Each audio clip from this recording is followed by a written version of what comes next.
Baik, selamat pagi teman-teman. Perkenalkan, nama saya Priska Ilustari yang akan menemani sesi konseling hari ini selama 30 menit ke depan. Nah, baik, apakah tempat duduk kalian sudah nyaman? Nyaman. Oke, baik. Sebelum memulai, mari kita mengenal satu sama lain. Boleh perkenalan dulu. Nama aku Fatimah Tuzahro, asal aku dari Cibiru, umur aku 21 tahun. Kalau aku Anissa, asal aku dari Bandung, umur aku 20 tahun. Oke, baik. Berarti Kak Fatimah sama Kak Anissa ya. Oke. Buat belakangan ini, kira-kira mood kalian lagi kayak gimana nih? Kalau aku sendiri ya mungkin sekarang mood aku lagi berantakan banget ya. Karena tugas-tugas numpuk, terus sekarang lagi UAS juga gitu. Oh gitu. Iya. Kalau Kak Anissa gimana? Sama aku juga, terus kadang ada di fase naik turun. Kadang kalau lagi sama teman-teman bahagia, tapi pas balik lagi ke kos ingat tugas langsung moodnya turun gitu. Oh gitu. Jadi gak moodnya itu karena tugas ya. Iya. Oke. Ketika kamu ingat tugas tuh, ketika kamu lagi ngapain? Apakah lagi sendiri? Apakah kamu tuh kayak lagi scroll terus lihat tugas orang lain, jadi kamu keinget tugas sendiri gitu? Aku ingat tugas itu kalau lagi sendiri sih biasanya. Oh, Iya. Kalau lagi sama temen-temen biasanya lupa. Oh, iya, iya. Nah, berasa sama aku juga. Kalau lagi sendiri kan jadi ingat semuanya. Oh iya, belum ngerjain tugas. Kalau sama teman ya udah gitu, enjoy aja gitu. Nah, ketika ingat tugas, perasaan kalian tuh kayak gimana sih sebenarnya? Apakah panik? Apakah pusing? Apakah gimana gitu? Kalau aku pribadi sih kayak pengen nangis gitu, kayak pengen cepet-cepet selesai gitu. Capek juga, ini kok nggak selesai-selesai gitu. Terus panik juga, apalagi kalau udah mepet deadline. Kalau aku sendiri kadang-kadang aku bingung, pusing sama ya capek gitu loh. Sama sih sebenarnya. Oh, sama ya, nggak apa yang Nggak jauh beda. beda gitu ya. Nah, ketika stres itu muncul dan kamu tuh kayak ngerasa pengen nangis atau kayak gimana, apa sih yang terlintas di pikiran kamu tentang diri kamu sendiri gitu? Kalau aku tuh jadi kayak mikir ternyata aku tuh nggak lebih baik ya dari teman-temanku, dan kadang ya aku tuh sampai insecure gitu. Teman-temanku ya ampun mereka pinter-pinter banget, terus mereka ngerjainnya kayak tekun banget, sementara aku ngerjain selalu mepet deadline gitu. Kalau aku gitu sih. Kalau aku pribadi sama sih, kurang lebih kayak dia. Jadi ngerasa insecure, ternyata teman-teman aku jauh lebih baik daripada aku. Terus mereka juga pada rajin-rajin, pinter-pinter. Apalagi mereka udah jurusannya sesuai dengan kemampuan mereka gitu. Sedangkan aku kan lintas jurusan, jadi ngerasa kayak susah banget gitu di jurusan ini. Oke. Ketika kamu stres dan pengen nangis, kira-kira apa yang terlintas di pikiran kamu ke diri kamu sendiri? Kalau aku suka kayak aku ngeliat teman-temanku dan mereka ternyata oh ya ampun mereka tuh tekun banget gitu ngerjain tugasnya, dan aku ngerasa insecure gitu, ternyata aku nggak lebih baik daripada mereka gitu. Oke. Sama sih aku juga ya kayak gitu. Soalnya ngerasa orang-orang tuh kan sesuai gitu jurusannya sama kemampuan mereka, sedangkan aku enggak. Jadi ngerasa kayak orang-orang udah pada jago-jago ya, udah pada pinter-pinter, rajin-rajin, ngerjain tugasnya juga udah nggak mepet deadline gitu.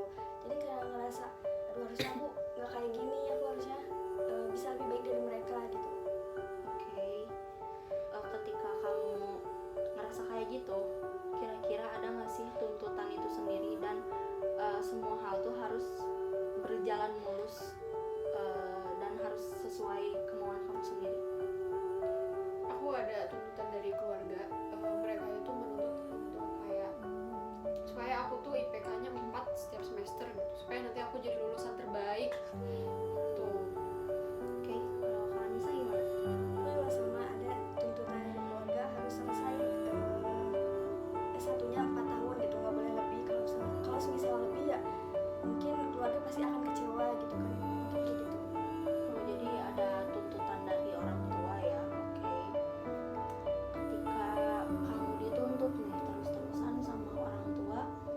sih yang paling kamu rasain, dan kalau misalnya tuh nggak ngedapetin IPK 4 dan terus juga nggak lulus sesuai tahunnya, misalnya tuh kayak 4 tahun gitu, apa yang kamu rasain? Apakah kamu tuh sedih, marah, atau malah kecewa, atau apa? Kalau aku pasti, yang pertama aku pasti bakal kecewa sama diri aku sendiri. Kenapa aku nggak bisa sesuai sama standar yang keluarga aku kasih ke aku gitu. Aku pasti bakal kecewa banget. Oke. Kalau aku sih yang pertama pasti sedihnya, terus kayak kecewa juga sama diri sendiri, kenapa orang lain bisa tapi aku kenapa nggak bisa gitu. Oke. Nah, ketika kamu ngerasain kecewa itu, apa sih yang bakal kamu lakuin pada saat itu juga? Kalau aku mungkin untuk sementara waktu aku nggak akan pulang dulu. Aku kalau bahasa kasarnya menutup komunikasi dulu sama keluarga, karena untuk menyembuhkan diri aku sendiri, karena kan aku kecewa ya gitu. Terus mereka juga pasti rada kecewa. Itu di pikiran aku ya, tapi nggak tahu sih sebenarnya mereka kayak gimana gitu. Oke. Kalau aku pribadi juga aku akan menutup semua akses gitu, aku akan menghilang sebentar dulu gitu, biar orang-orang nggak akan tahu aku kayak gimana. Jadi aku nyelesain diri aku dengan masalah aku sendiri dulu. Nah habis itu baru kalau misalnya udah ngerasa baik, baru deh nanti komunikasiin lagi dengan keluarga kayak gitu. Oke. Karena kan tadi kayak yang Kak Fatimah bilang, Kak Fatimah itu berpikir kalau orang tua tuh akan seperti itu. Apakah Kak Fatimah tuh udah ada bukti kalau kejadian itu tuh akan terjadi? Apakah orang tua Sebenarnya kalau bukti yang empiris gitu nggak ada ya. Cuman aku melihat dari cara mereka menuntut gitu, dari pas awal-awal kuliah gitu. Kamu harus IPK-nya 4, kalau enggak ya kamu bukan siapa gitu. Tuhan sih? Kalau misalkan buktinya ada sih, buktinya waktu pas kejadian pas SMP gitu, di situ kan lagi masa COVID ya. Di situ aku emang pas SMP tuh nggak ngerjain tugas online, berakhir kelulusan aku sempet ditahan. Nah dari situ orang tua marah besar, kecewa, aku juga pasti kecewa sama diri sendiri. Nah dari situ ya udah aku gimana ya, rasanya tuh sedih, campur aduk, cuman ya berusaha untuk menjadi lebih baik lagi. Oke. Kalau misalnya kedepannya kejadian itu tuh bakal terjadi, maksudnya tuh kayak yang bagus-bagus ya, kayak lulus 4 tahun terus IPK-nya juga stay di 4, kira-kira perasaan kamu tuh bakal kayak gimana gitu? Kalau aku pastinya seneng banget dan seneng, terus terharu karena kan bukan cuma aku doang yang bahagia, orang-orang yang menuntut aku juga pasti mereka bahagia gitu. Aku seneng banget sih.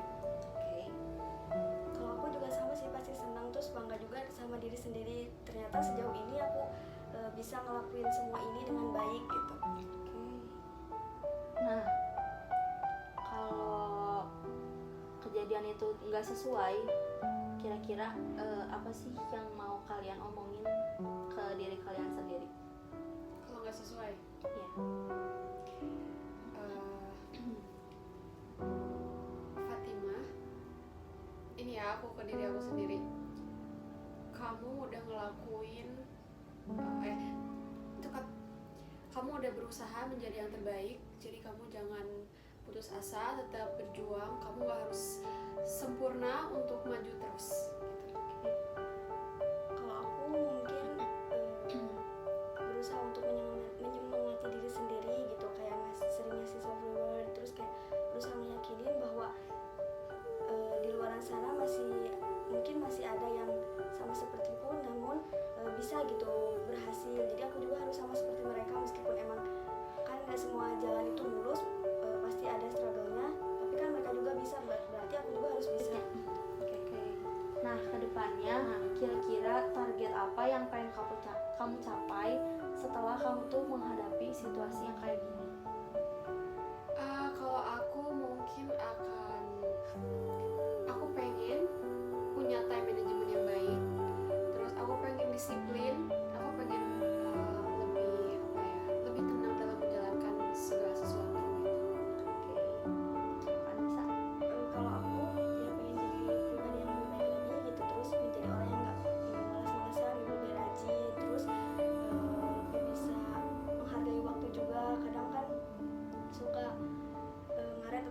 gitu.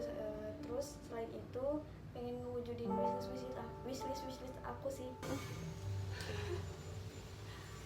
Nah, biar rencana yang tadi bisa kamu capai, kira-kira kapan dan bagaimana cara kamu bakal mulai nyoba hal itu?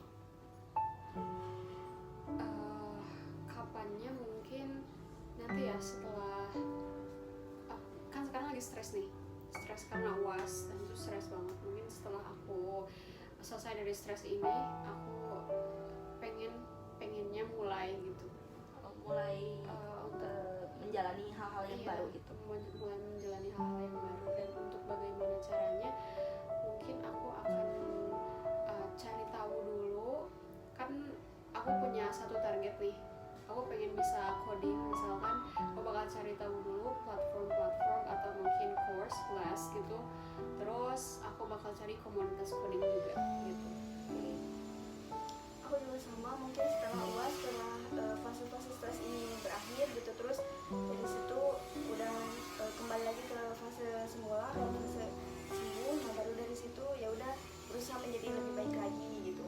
Terus kalau misalnya bagaimana caranya, mungkin sama kayak tadi, mungkin dicari-nyari dulu informasi-informasi terkait. misalnya kalau aku kan pengen bisa memilih waktu, nah ngeliat nih kan dari TikTok ada nggak kayak tutorial buat memanage waktu dengan baik kayak gitu. Oke. Nah, karena waktu kita tuh tinggal 5 menit lagi, mari kita ringkas apa yang sudah kita dapatkan hari ini. Nah, tadi saya lihat kalian ada kecemasan pribadi kan, karena itu tugas dan merasa stres, pengen nangis, bukan karena hal-hal yang lain, tapi karena tuntutan dari orang tua. Nah, yang saya pahami di sini, kalian tuh harus terlalu sempurna gitu. Nah, sekarang kan tadi udah ada plan ke depannya akan seperti apa gitu. Apakah disepakati akan kayak gitu? Disepakati.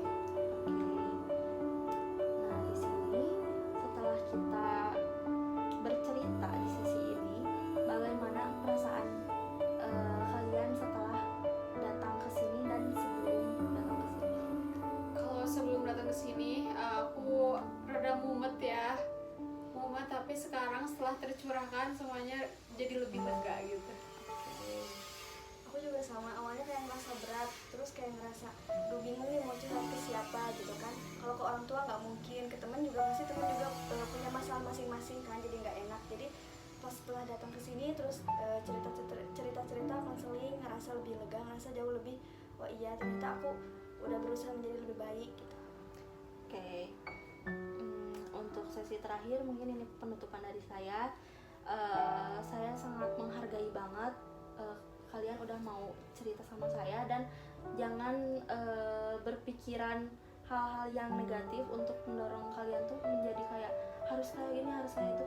Memang tuntutan orang tua tuh ada, tapi jangan terlalu nge-push buat diri sendiri, karena mental tuh lebih penting ya daripada hal yang lainnya gitu.